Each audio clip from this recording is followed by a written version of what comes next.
Today's Praise in Peril devotional thought is bitter or better.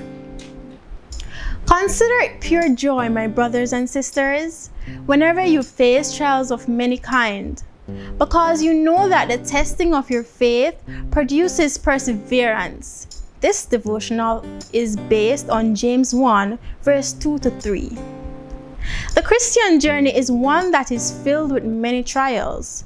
This is God's tool to refine us so that His perfect character can be revealed in us. In James 1 verse 2 to 4, we are admonished to count it all joy when we fall into diverse trials, because the testing of our faith helps us to be patient. We know these scriptures very well and we do a good job at quoting them. But do we really hold on to them as we should? Do we count it all joy when we have lost our jobs, or when we got that diagnosis from our doctor, or even when our friends for many years betray and abandon us? The Bible means that the testing of our faith should make us more patient, which essentially means that our trials should make us more like Christ. The reality is that this is not the case for us. At times, we murmur and complain and question why we have to endure such hardships. We question God's hands in our lives, even though we know that He sees beyond what we see, and instead of being better, we get bitter. Recently, I have felt like I was slowly becoming bitter. The challenges kept coming one after the other, and the recognition of my limitations and inability to do anything about them made it worse.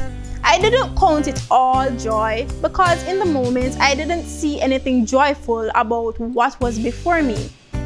Then God used a cartoon to get my attention.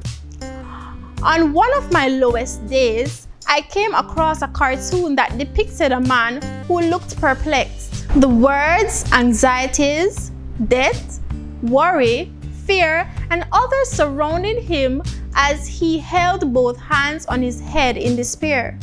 Interestingly, that represented me.